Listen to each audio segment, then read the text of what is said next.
আসসালামু আলাইকুম। আজকে করব একটু ডিম সুন্দরী পিঠা। তো ব্লেন্ডার জগে দিয়ে দিলাম একটু তেল, দিলাম পরিমাণ মতো চিনি, আর দিব 2টা ডিম। 2টা ডিম মাপলে আসলে চায়ের কাপের 1 কাপ হয়।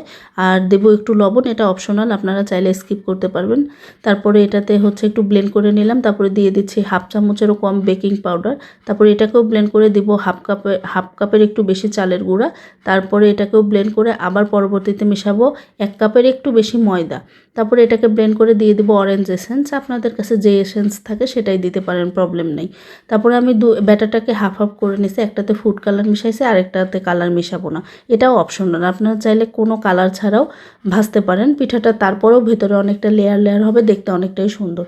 তো ওই যে এবার একটু ব্যাটার দিয়ে ভেজে এটাকে আবার ব্যাটারে চুবিয়ে ভাজতেছি। এটা মানে রিপিট অ্যান্ড রিপিট করতেই থাকতে হবে যতক্ষণ পর্যন্ত ভাজা যায়। এটা আসলে বলে বোঝানোর মতো কিছুই নাই, দেখেই বুঝতে হবে।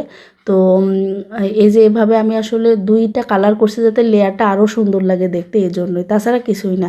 এমনিতেও লেয়ারগুলো সুন্দর লাগে দেখতে। যাই হোক, ভিডিও কেমন লাগলো অবশ্যই কমেন্ট করে জানাবেন। ভালো লাগলে একটু লাইক, কমেন্ট, শেয়ারের ব্যবস্থা করবেন। সবাই ভালো থাকবেন। আজ এই পর্যন্ত। আল্লাহ হাফেজ।